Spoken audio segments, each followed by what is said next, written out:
Magandang hapon po at happy Sabbath sa inyong lahat, mga minamahal na kapatid. Ating pasalamatan at patuloy puriin ng Diyos sa pagpatuloy na pagbibigay sa atin ng buhay at kalakasan upang tayo ay makapagsamba sa Espiritu at katotohanan. At magpasalamat din ako sa inyo, lalo kay Sister Daniela, sa privilege and opportunity na yung ibinigay upang tayo ay makapagbahagi sa hapong ito gamit ang libro na The Amazing Grace, June 20, na ang title nito ay So Costly and Yet So Free. Sabi sa Psalms 106 and verse 1, Praise ye the Lord, O give thanks unto the Lord, for He is good and His mercy endureth forever. Bago po tayo magpatuloy sa ating pag-aaral, ako'y pong inanyahan ng bawat isa na tayo muna ay lumuhod sa mga pwedeng lumuhod at tayo manalangin.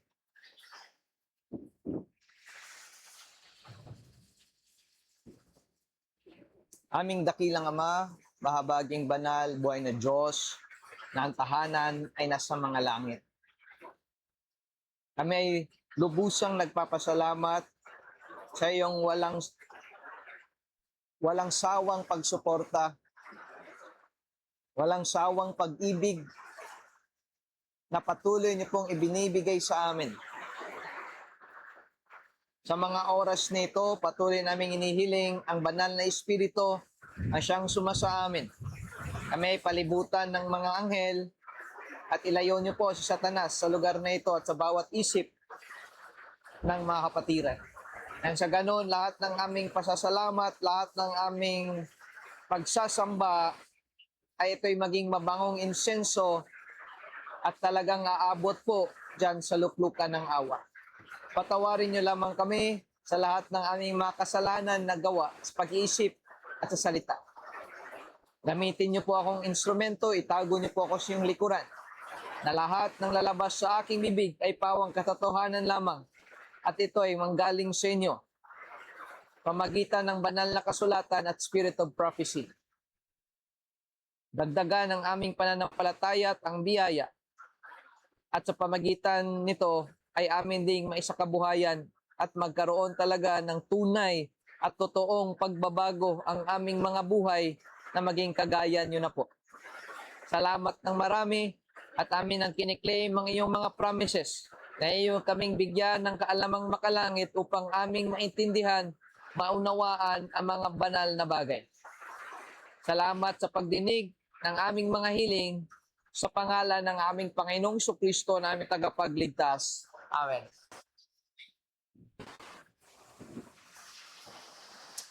Ang ating K-text sa hapong ito ay matatagpuan din sa Romans chapter 5 and in verse 18.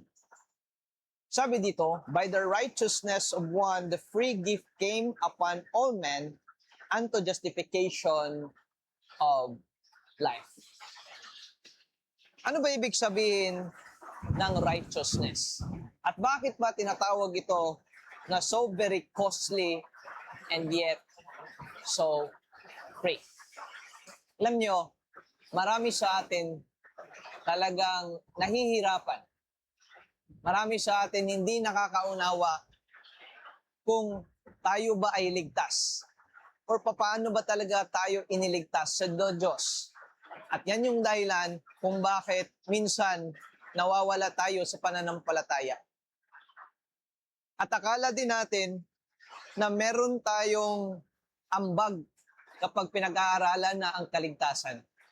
Pero gusto kong sabihin sa inyo, mga minamahal na kapatid, kahit anong gawin natin sa ating mga sarili, kailanman ay hindi natin kayang gumawa ng mabuti nor iligtas ang ating mga sarili. Dahil sabi sa Isaiah, sundan niyo ako, Isaiah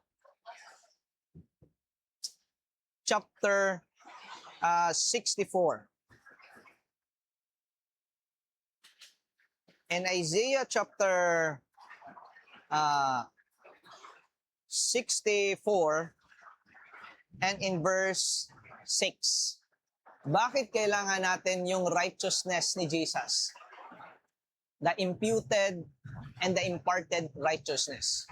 Kasi sabi ng Isaiah chapter 64 and in verse 6, but we are all as unclean thing, and all our righteousness are as filthy rags, and we all do fade as a leaf, and our iniquities, like the wind, have taken us away. Alam niyo ba, konting facts? Sa Hebrew, kapag sinabi niyo palang filthy rags, hindi lang yan basta lang tinatawag nating basahan na madumi.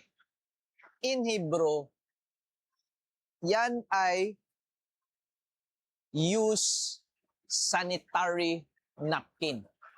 Or yung ginagamit ng mga babae kapag sila ay may dalaw buwan-buwan. At kung aamuyin mo yan, napakabaho. Which means, kahit anong good works na gagawin natin sa ating mga sarili, kahit bayaran pa natin, kahit umiyak pa tayo ng dugo, kapag wala yung righteousness ni Jesus, ay wala tayong magawa. Kaya sabi dito sa 179, paragraph 2 ng The Amazing Grace, napakaganda ng pagkasabi ng ating prophet. Ang sabi dito, money cannot buy it.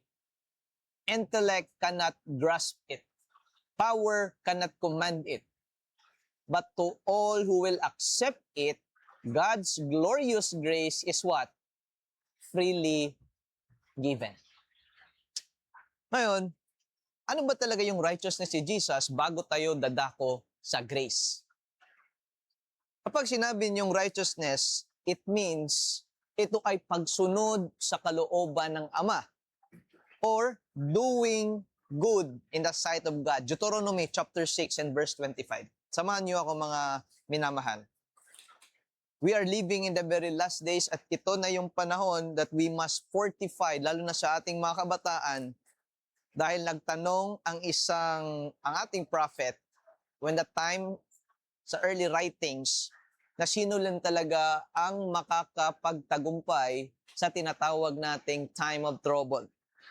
Ang sabi doon, only those who fortified their minds with the Bible truths and they make the Bible, memorize the scriptures into their mind. Kasi bago na, sabi dito sa Deuteronomy chapter 6, mamaya balikan nila natin.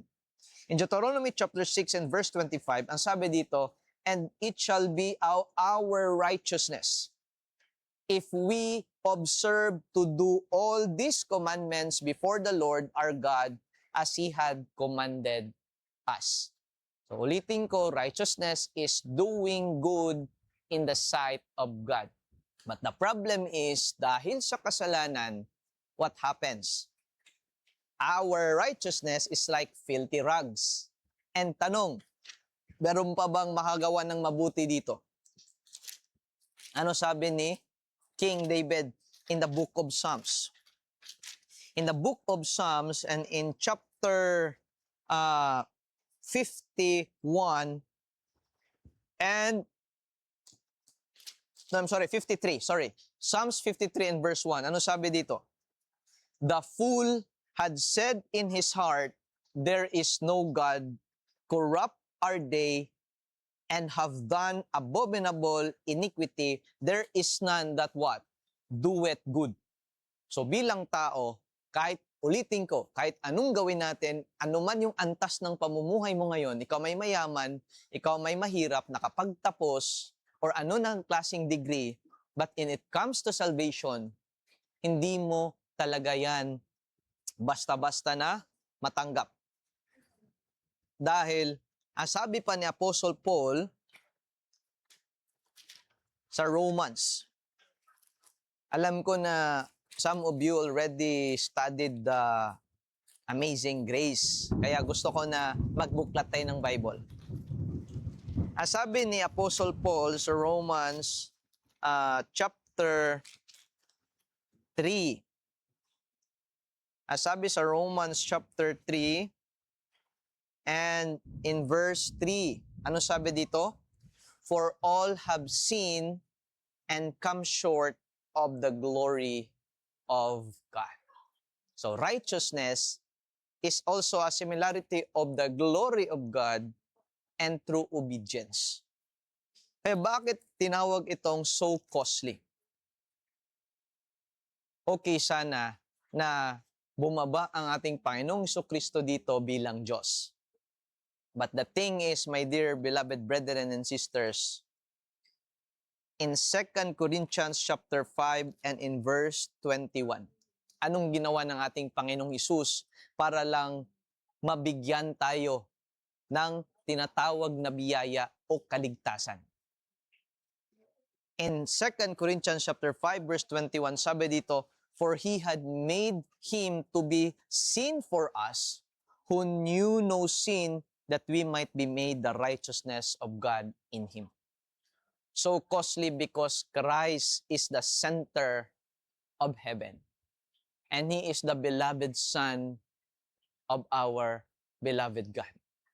Kaya nga in John 3:16, "For God so loved the world that He gave His only begotten Son, that whosoever believeth on Him should not perish but have everlasting life." He left the glory of heaven. Can you imagine? He received mockery, insult, dinuraan sa mukha, ninagyan ng crown of thorns, pinalo ng 40 times, pinalo pa ng another 40 times nung papunta siya kay Herod, binalik kay Pilato. And can you imagine, every stripe, mga minamahal na kapatid, it will turn into approximately 80 to 100 na tinatawag nating damage sa kanyang katawan. What a great love ang ginawa ng Panginoon. At ito pa yung pinakamatindi. Kinuha na niya sa atin yung kasalanan upang ang ating magawa ay ang kabutihan. But the good news, God is still God of love. He is still the God of peace, the God of joy, and through that, ayaw niya talagang mamili. And you know what? What is only our part? So very simple. As what our prophet says, and as what John 3:16 says, "But to all who will accept it, God's glorious grace is freely given." Nakakatuwa. That is only our part.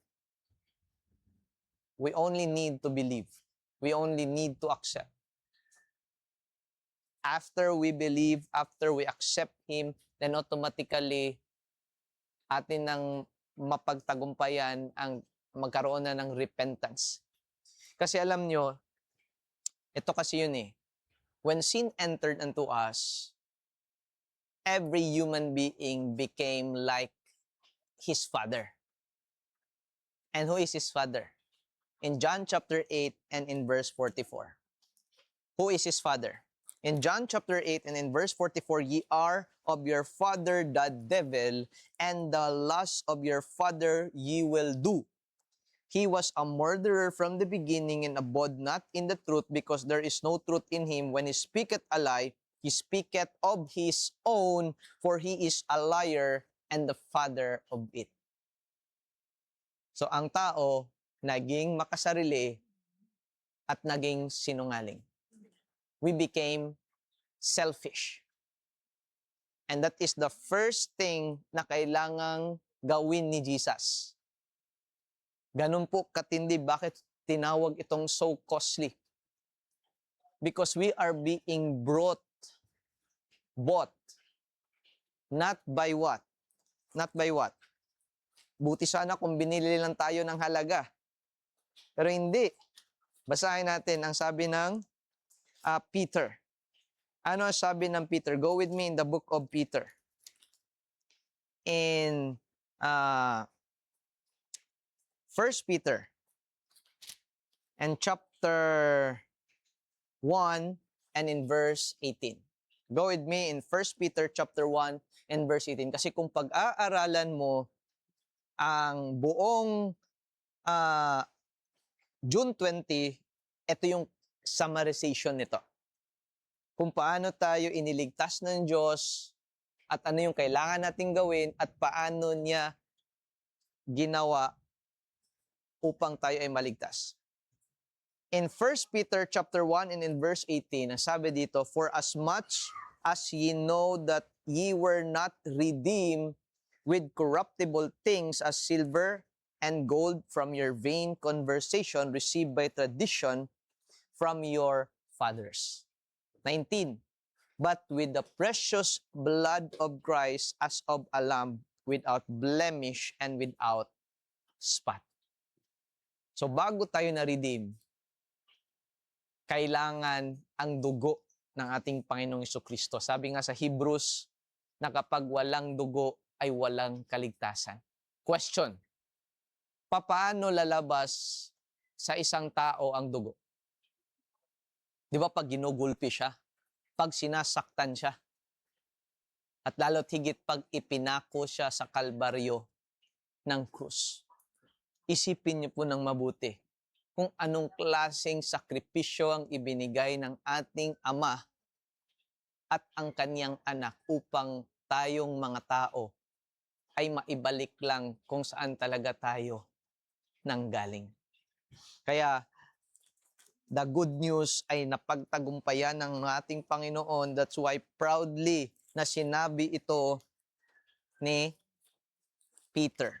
Sinabi ni Peter sa 2 Peter chapter 2 and in verse 1 Peter chapter 2 and in verse 21. Ang sabi dito, "For even hereunto were ye called, because Christ also suffered for us, leaving us an example that ye should" what? "Follow his steps." Why Christ deserves praise and worship? Why Christ deserves to be followed?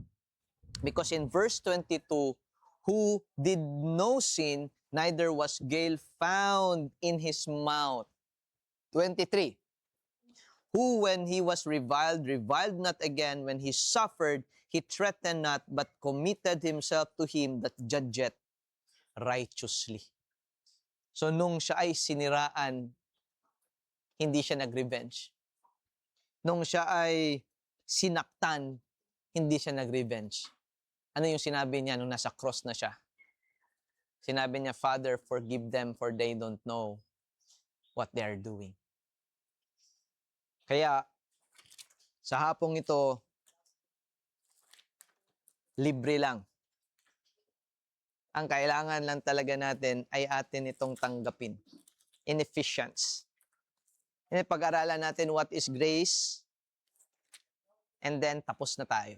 In Ephesians chapter 2, and in verse 8, "For by grace are ye saved through faith, and that not of yourselves, it is the gift of God." 9, "Not of works, lest any man should boast." So grace is given unto us for our salvation. And it is free. All we have to do is just to accept it. Because once you receive grace, grace also is a teacher. Puntahan natin yung Titus. So this is the result if you accepted the grace of God. Kapag ikaw ay siniraan, instead na ikaw ay magalit, ikaw ay maging grateful at idalangin nyo yung mga nagsisira sa inyo. Go with me in the book of Titus. Napakaganda ng pagkasabi dito. Kaya we need to die daily as Paul says, mga minamahal na kapatid. Ang sabi ng book of Titus in chapter 2 and in verse 11, verse 12. Kung ikaw ay iyon ang pininiwalaan na tinanggap mo na si Kristo, tinanggap mo na ang kanyang biyaya, this must be the result. And if not, then it is still a big question mark. But the good news, meron ka pang panahon, meron ka pang oras, pwede pa natin itong tanggapin. This may be my last two Bible verse and I'm done. In Titus chapter 2 and verse 13, looking for that blessed hope. Titus chapter 2 verse 11, for the grace of God that bringeth salvation had appeared to all men. 12, teaching us that denying ungodliness and worldly lust, we should live soberly, righteously. So, para ikaw ay maging righteousness, magkaroon ka ng righteous life, kailangan mo tanggapin yung grace and godly in this present world.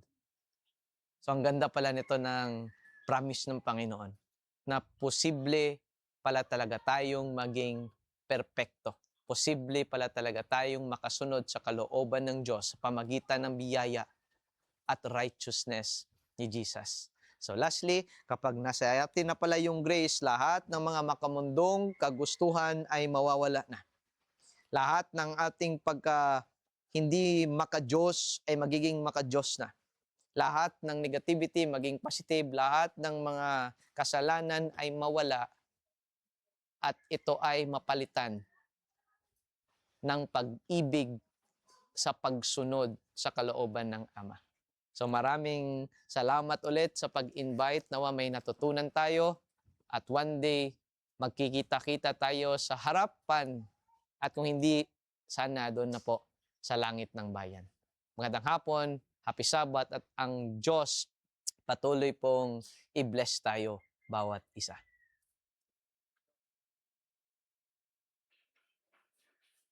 Tayo ay mag-pray. Aming dakilang Ama, mahabaging banal, banal Diyos, taas sa mga langit. Sa hapong ito, kami lubusan nagpapasalamat ulit sa mga messages na aming natanggap na grabe ang sakripisyo ng inyong anak upang lang mabigyan ang sangkatauhan ng kaligtasan na kinakailangan pa niyang dumaan sa hirap, sakit, upang ibigay niya sa amin ang katotohanan, daan, kaliwanagan at ang kaligtasan. Nawa hindi masayang ang kanyang pagkamatay sa Kalbaryo sa krus. Nawa aming tanggapin ang iyong biyaya na libre niyo pong ibinigay. Dahil kapag tinanggap namin yan, automatically, ang love ay ma-awaken. At love is the key and the reason upang kami ay makasunod sa iyong kalooban.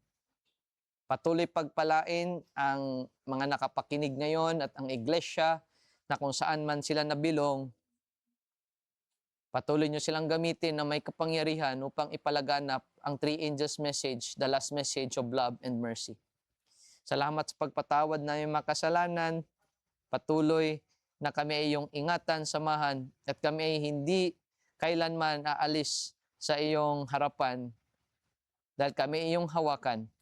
At kami ay mananatili hindi lamang ngayon, kundi hanggang kami ay makauwi na at makita ka na ng personal. In Jesus Christ we pray. Amen.